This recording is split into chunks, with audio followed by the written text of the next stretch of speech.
What's up everybody, Caesar Madrazo here, and we are back with more Doki Blue Skies. Now in the last episode, we ended right as the main character's mom was calling during our day with Sayori. So, let's see where the story goes from here. Hi Mom, haven't spoken to you in a while. Hope you've been good. Caesar, sorry it's been so long. Work has been so hectic over the last few weeks. And there I was thinking you'd forgotten about me. Don't be silly, I always worry about you. I know, Mom, it was just a joke. Ah, you and your sarcasm. You must have gotten that from your father. How have you been, anyway? You eating well? Exercising daily? Drinking lots of what? By the way, exercise is spelled with an S, not a Z. Whoa, slow down. I've been doing just fine. I've actually joined a club. Oh wow, that's wonderful. What kind of club is it? Literature, funnily enough. Poems and stuff. Sayori told me about it. She's the vice president. I hope you stick with it. Yeah, I don't think the girls would forgive me if I left. Girls, you said? Uh-oh. Anyway, now's not really a great time, as I'm just chilling with Sayori.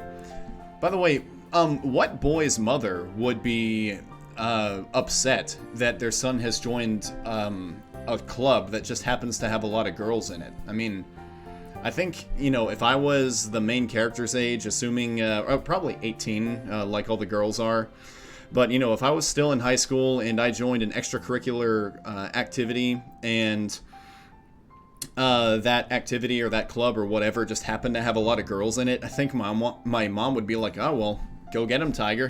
So, anyway, now's not really a great time as I'm just chilling with Sayori. You know, at that park you used to always take us to. Oh, you're with Sayori? How's she doing? We're having a catch-up session, actually. She's not changed too much. Anyway, can I call you back later? Kinda cutting her off right now. Of course. I have the evening off so we can talk then, okay? Sure thing. Before I go, you are remembering to eat, right? I roll my eyes before realizing she can't see that. Yes, Mom, of course. I'm remembering to eat. What am I, going on a fast or something? Or do you think I'm 5?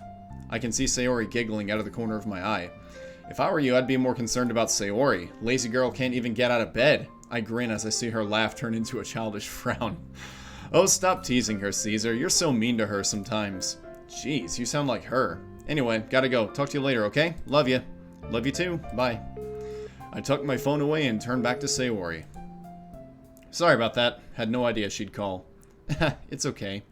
You haven't spoken to her in a while, so it was nice to hear you two talking again. Anyway, what were you saying? You wanted to tell me something. Sayori isn't sitting down by the tree anymore. She's standing up and looks ready to go. Oh, don't worry about that. It was nothing important. You sure? It sounded kinda serious. It's okay. I'm kinda hungry anyway. Can we stop by a cafe on the way home?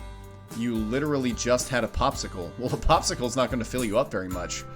You know, when a popsicle melts, it turns into just like sugar water. So, yeah, that's gonna take up very little space, even if it's a big popsicle. Well, you know what they say. And what would that be? The fridge is a clear example that what matters is on the inside. I stare at her. What does that even have to do with anything? It's about food. You know what? Let's just go and get whatever you want. We'll be here for a while if I try to understand what goes on in Sayori's head. One tasty lunchtime meal later, Sayori's appetite is finally sated. It's getting to the late afternoon at this point. Hey, Sayori. Not that I didn't enjoy today, but I think I'm gonna have to call it there. There's a mountain of homework I haven't even started that's due on Monday, and I don't think Sakurai is going to be happy with me if it's late. Her face still has traces of chocolate all over it. She hastily attempts to wipe it off. Oh, that's okay. I probably should do the same. We've reached my house. Okay, well, I'll see you Monday then. Have a good one. She waves cheerily. Bye, Caesar. Thanks again for today. No worries. Sorry I ruined it with the phone call. You didn't. It's okay. I wish I could spend the rest of the day with her, but unfortunately my procrastination has caught up with me. Isn't it Saturday? I mean, you could just, like, spend the rest of Saturday with her and do all your homework on Sunday. I mean, that's usually what I did. Saturday would be my day to do whatever I wanted, and then Sunday would be the day to fulfill any obligations that I had for school on Monday. What a fun evening this will be. Alright, so time passes by again. Are we going to Sunday, or are we skipping several more days? Let's see where it takes us.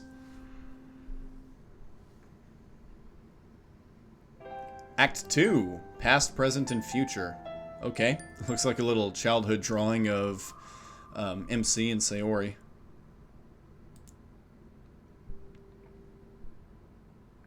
As the sound of my alarm makes its unwelcome presence in my bedroom, I can't help but wonder, do I even need an education? I could totally just play a video game, just become a video game streamer. Reluctantly, I sit up and stretch. I also noticed that the text bar has changed. We got clouds now, or should I say blue skies. Not to mention, I hope they aren't giving any of the club members any flack, especially Sayori. At least Sakurai is cool. Surprisingly, Sayori is already there by the time I arrive. Good morning! I give her a mockingly suspicious look. You know, for someone who sleeps a lot, you sure are chipper in the mornings. Hey! Am I not allowed to be happy? Ha, of course you are, Sayori. Ready for another super exciting and totally not boring day at school? Ready as I'll ever be. How about you? Could be worse, I guess. I'm enjoying history a lot, actually. Sakurai is a really good teacher. Oh yeah, I remember you saying. We're pretty lucky to have him, aren't we? Definitely. I didn't think anyone could stop Makoto... excuse me. I didn't think anyone could top Makoto last year, but Sakurai has somehow managed to pull it off. I guess it helps that history is a decent subject. Well, to some people. History is one of those subjects that can be really fun if you teach it correctly. But if you don't teach it correctly, then it can be really dull. And I'm speaking from primary experience here. I've always preferred those kinds of subjects myself, too. What do you mean? You know, Japanese, history, anything that isn't math or physics. Still not much of a science kind of girl, huh? Nope. Didn't think so. You were always better than me when it came to more creative subjects, though. Looking back, when we helped each other out with our homework, I guess we covered each other's weaknesses, huh? We sure did. I remember we used to doodle on each other's work, too. You even handed in that science homework once, and you didn't even realize I'd drawn a bunch of animals all over it. Sayori laughs just as the school looms in sight. Her giggles, coupled with the somewhat remembrance of that silly memory, causes a warm feeling to wash over me. I had totally forgotten about that. My science teacher, on the other hand, well, let's just say he didn't expect a bunch of cats, rabbits, and dogs to be on that worksheet. Well, we were learning about evolution. Why am I so, like, tongue-tied today? I guess you drawing all over those animals was fitting, right? Of course! It totally wasn't just me getting revenge from you pulling that planets prank. Oh, that was something I'll never forget. Ha, you mean the Uranus joke? The fact that Sayori can't help but giggle when she hears the name is testimony to how she's truly a child at heart. Really? I feel like even children at this point realize that is like a super old joke. Although I will say that the awkward attempt to get rid of that joke by calling it Uranus instead, I mean, Uranus sounds like urine, so also doesn't really work. Yes, I grin at her, although she initially tries to pout. She can never hold an angry face, even when she's joking. Back when we were first learning about the solar system, I heard about what's so funny about Uranus from a classmate of mine. Sayori, being blissfully ignorant at the time, asked me what was so funny about the planet's name. I told her to ask her mother how Uranus was looking, and she actually did. Oh man, that's just cruel, don't do that. Distinctly, I can remember her being in utter hysterics when her mother was both parts confused and stern with her daughter for apparently asking such a rude question. You know, I mean, obviously, every mother is different, but I feel like my mom probably would have caught on to that right away. You know, young kid asking how's Uranus doing, probably would have picked up on probably something to do with the planets. Some kid probably got him to do this as a joke. Also, I don't know, maybe it's just my interpretation of Sayori's character, but I feel like Sayori wouldn't necessarily be the kind of person that would laugh at the Uranus joke. I think she would, if anything, the joke would go over her head. Like, even, you know, in her current state. And if she did get the joke, then I feel like that would probably make her a little bit upset, because it's not vulgar, but it's referencing something that could be interpreted as vulgar. Like, obviously, yes, it's a very childish joke, but I don't know. As I said, everybody's interpretation is different, but that's just mine. Definitely one of my little personal victories. Ha ha ha ha. Come on, you have to admit we got each other good. Anyway, I'll catch you at lunchtime. See ya. Bye! As I make my way over to the classroom, the typical school scene greets me. Students of varying ages making their way to wherever they need to be, no doubt bracing themselves for the drag that is Monday morning. The sounds of chattering and laughter fill the atmosphere as I spot a few familiar faces. Occasionally, a teacher admonishes a laggy student. Excuse me. No doubt reminding them not to be late for homeroom. Outside my class, I peer through the window. There's a few of my classmates already there. Sakurai himself looks like he's only just arrived. Ah, Caesar. Good morning. How was your weekend? Morning, sir. Not bad, not bad. Haven't woken up that early on a Saturday for a while, so I figured I'd make the most of it. Would you believe me if I told you I spent it enjoying the outdoors and getting homework done? There's a mischievous twinkle in Sakurai's eye as he answers, Why, Caesar, of course it would. Or, of course I would. After all, given your impeccable history with handing in homework on time, I would be hard-pressed not to. On the topic of handing homework in time, one of my classmates noticeably fidgets. I'm willing to bet he hasn't done last week's assignments. Granted, there may have been one or two times where I was guilty of the very same thing. At least, Sakurai is fairly relaxed about missing the odd deadline. I check the clock hanging on the wall. It's almost time to start, and a few last-minute stragglers hurriedly make their way in. Most people are here at this point. Sakurai is sitting by his desk, a pen between his fingers, and a thoughtful look on his face. Emmy hurriedly makes her way past the door and into the seat next to me. Kind of ironic how she's on the track team, yet still the last one in, which Sakurai picks up on.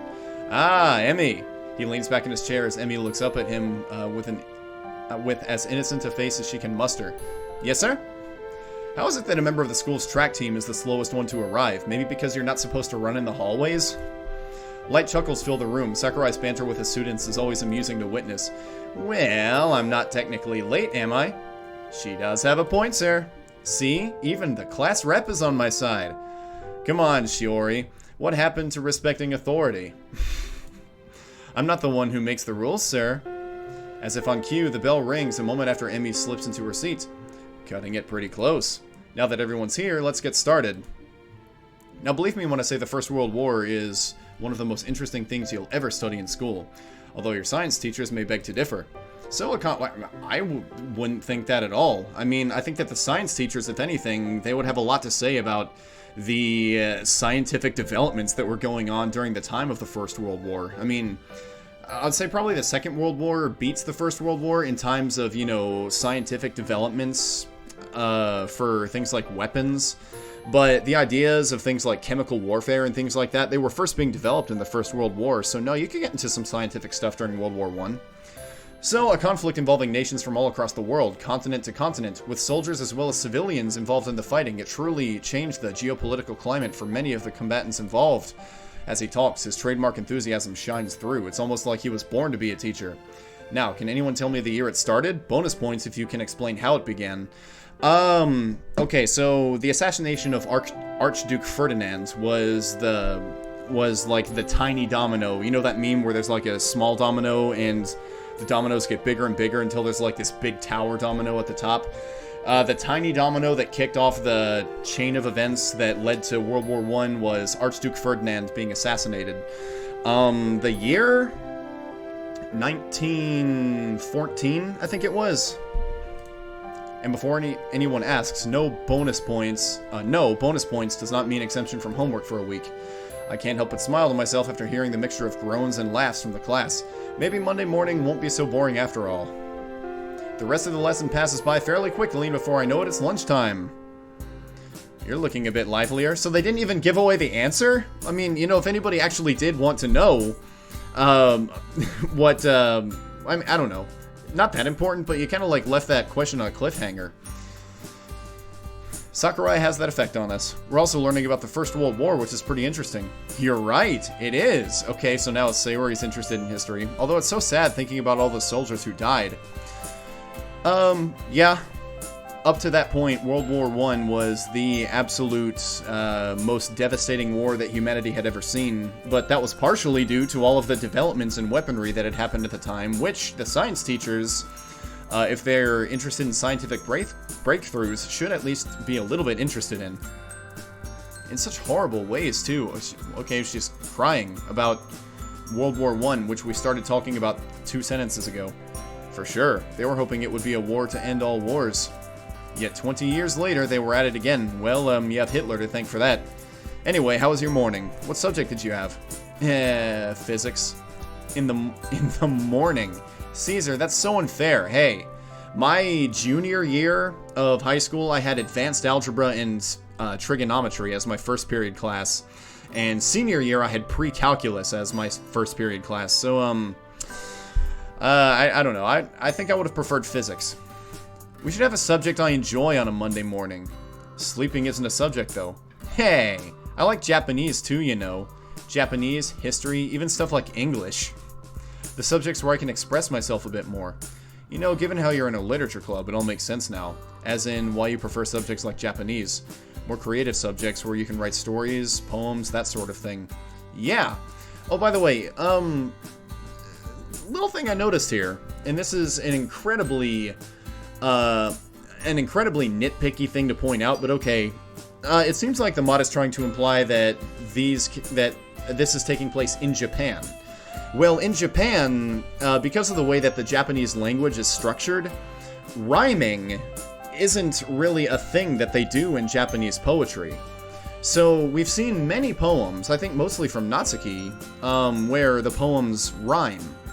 And rhyming has been pointed out as something that is happening in the poems. So if this is supposed to be taking place in Japan, then the rhyming shouldn't even really be a big deal. The reason being that because of the way the Japanese language is structured, it's actually harder not to rhyme than it is to rhyme in many cases. Like, rhyming is such a common thing for all Japanese sentences. So, looking at it that way, it's like if we assume that English is the language that they're actually speaking here, and this is not supposed to be Japanese translated into English, then talking about the rhyming makes sense. But if Japanese is supposed to be what they're speaking, and this is supposed to be considered translated, then that's a little inaccuracy there. And again, incredibly nitpicky. I know that's like, you know, who the hell would care about that, but just something I noticed.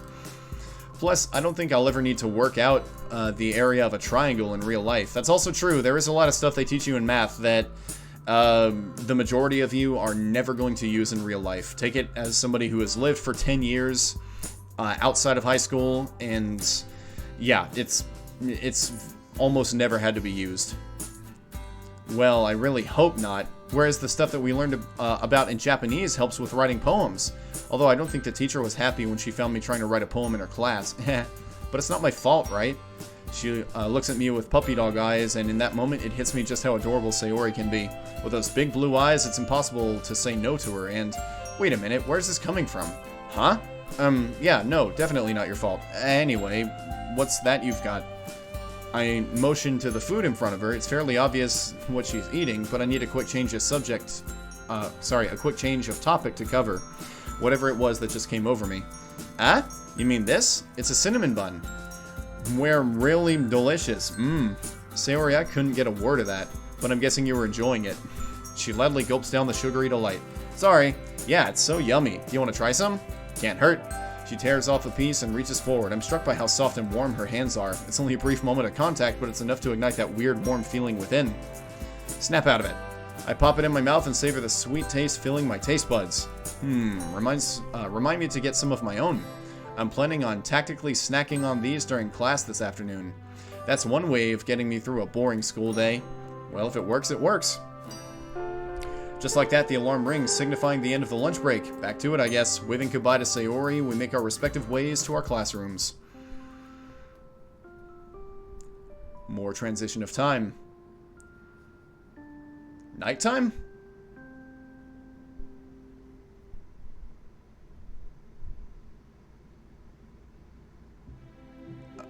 Okay, another day, another lesson. Thankfully, it's Friday, meaning the tempting allure of the weekend beckons. Okay, so we skipped several school days there. I guess this is going to be one of those mods where we don't actually see that much actually happening in the literature club itself. Just one more day to sit through. As Sakurai explains the origins of the war, my mind can't help but drift away. He spent 5 days talking about the origins of the war? The only way that makes sense to me is if he spent Monday, Tuesday, Wednesday, and Thursday explaining World War I, and the war, in this case, is supposed to be World War II. If he spent 5 days talking about how the war started and what the origins of the war are, then either he is going over way too many details, or he is taking way too long to explain things here. Who was it who decided we should have 5 working days but only 2 days off? Man, that seems mighty unfair if you ask me. A 4-day week and a 3-day weekend sounds so much better. I know Sayori would definitely agree. I think in Japan, actually, isn't it 6 days and 1 day? I don't know. Probably not Monika, though, given how hard she works. Speaking of Sayori, I wonder what she's up to. I've noticed that she's been on my mind a little more than usual, even when I was at home just playing video games in an effort to procrastinate on my homework. Knowing her, she's probably doodling instead of paying attention. Then again, I'm daydreaming myself. I guess shorter attention spans are something we both suffer from. It's a little on the warm side in here anyway, and Sakurai wouldn't mind too much if I spaced out, right? Spending more time with Sayori recently has made me think. Hey, Caesar. So now we're, having a daydream. Don't run too far off ahead. Sorry, Daddy. I just want to play. Such a ball of energy, aren't you? Don't worry, your dad and I will keep an eye on you. Oh, and here's some money. Buy something from the ice cream truck. Would you like us to come with you? No, it's okay. I'm a big boy now, remember? Of course, darling. How could we forget? Dad grins as he reaches out to affectionately ruffle my hair. Oh, of course you are, son. Now go out there and have fun. I barely hear him as I take off, bound towards the ice cream truck. As I'm lining up, my mind runs crazy at the thought of all the different flavors and choices. Chocolate, vanilla, strawberry, mint. It's great. The line shuffles forward and I dig into my pockets and bring out the money.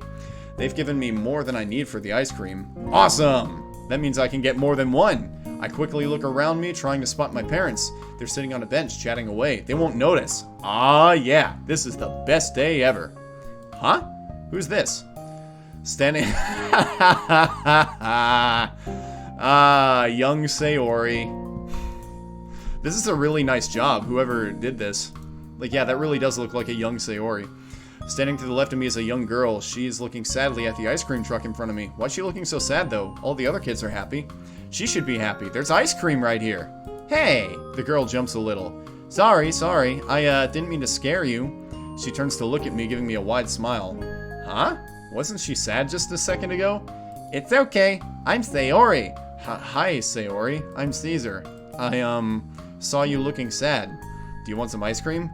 That makes me happy when I'm feeling sad. Ice cream? For me? You'd buy that for me? Sure. My mommy gave me too much money. I would have gotten 2 ice creams for myself, but you looked sad, and I don't like seeing my friends sad. You just met her. You're already friends? Man.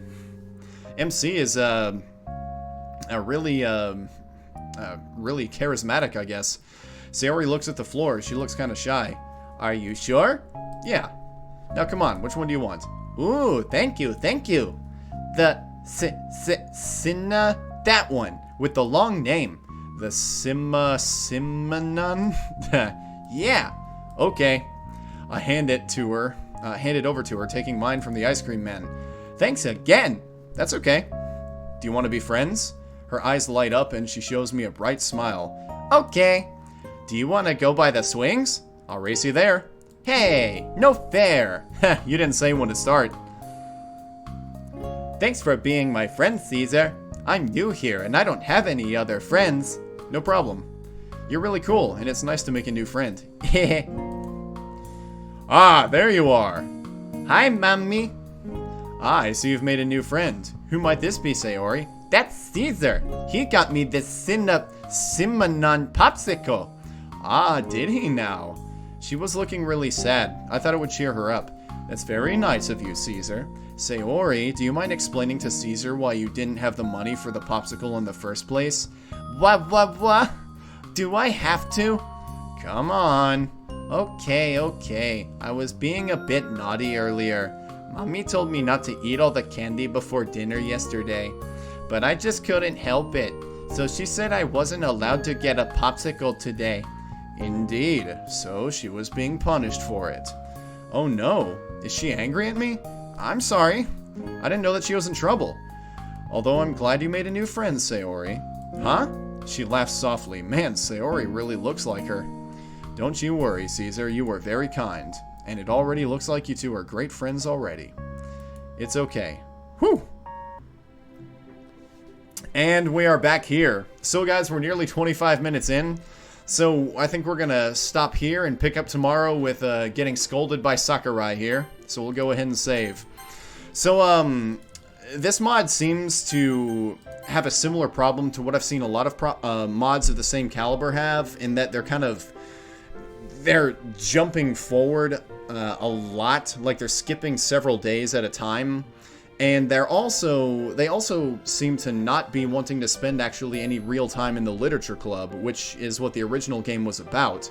Which, if you want to broaden the areas that the characters interact with each other in, that's fine. But I think just neglecting the club itself and neglecting the other characters, I think that kind of takes away a little bit from, you know, the whole DDLC atmosphere. And it seems to be less about DDLC and more about telling just, you know, telling your own version of a love story and using DDLC characters to sort of like fit that mold.